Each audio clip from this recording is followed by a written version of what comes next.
എല്ലാവർക്കും എൻ്റെ ഹൃദയം നിറഞ്ഞ ഓണാശംസകൾ. കേരളത്തിൻ്റെ തന്നെ ഏറ്റവും വലിയ ഉത്സവം, സകല മതജാതി ഭേദങ്ങളെയും മറികടന്ന് എല്ലാവരെയും ഒന്നിപ്പിക്കുന്ന തിരുനാൾ, അതാണ് ഓണം.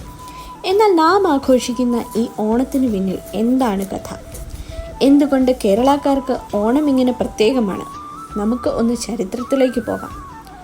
മഹാബലിയുടെ സ്വർണ്ണയുഗം. കാലങ്ങൾക്ക് മുമ്പ് മഹാബലി എന്ന ഒരു അസുര ചക്രവർത്തിയായിരുന്നു കേരളത്തിൻ്റെ ഭരണാധികാരി.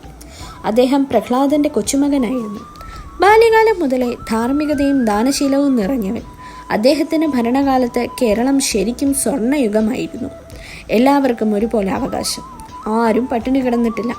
മോഷണം, കുറ്റകൃത്യം ഒന്നും ഉണ്ടായിരുന്നില്ല. രോഗങ്ങളില്ലാത്ത ഒരു കാലം. മാവേലി നാട് വാഴുമ്പോൾ എന്ന ഓണക്കളിപ്പാട്ടിൽ പറയുന്നത് പോലെ എല്ലാവരും സന്തോഷത്തിലും സമാധാനത്തിലും ജീവിച്ചു.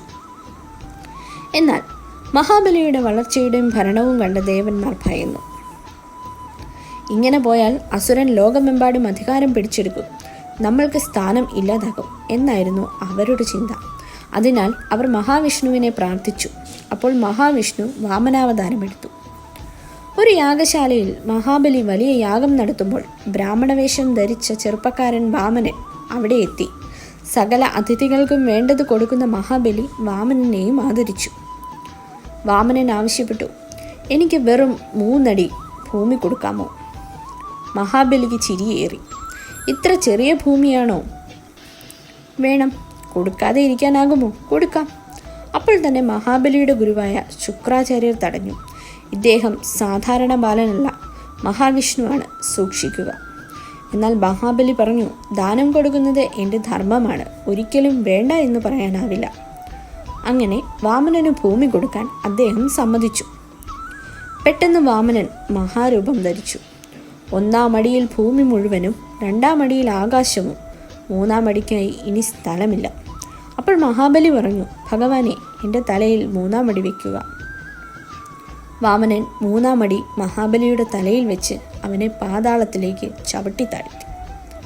എന്നാൽ മഹാബലി ഭക്തനും ധാർമ്മികനുമായതിനാൽ മഹാവിഷ്ണു അദ്ദേഹത്തെ അനുഗ്രഹിച്ചു.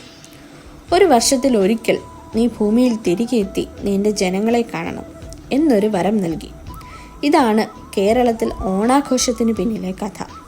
ജനങ്ങൾ വിശ്വസിക്കുന്നത് ഓരോ വർഷവും ഓണ ദിവസങ്ങളിൽ മാവേലി തൻ്റെ പ്രജകളെ കാണാൻ ഭൂമിയിലെത്തുന്നു എന്നാണ്.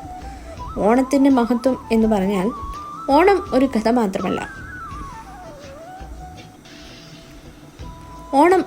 മാത്രമല്ല, അത് ഒരു സാംസ്കാരിക ചിഹ്നം കൂടിയാണ്.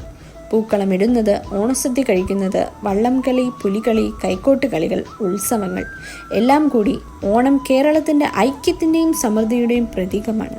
ഇന്ന് നാം ആഘോഷിക്കുന്ന ഓണം മഹാബലി കാലത്തെ സമത്വത്തിൻ്റെയും സമാധാനത്തിൻ്റെയും ഓർമ്മപ്പെടുത്തൽ തന്നെയാണ്. എല്ലാവർക്കും വീണ്ടും ഒരിക്കൽ കൂടി എൻ്റെ ഹൃദയം നിറഞ്ഞ ഓണാശംസകൾ.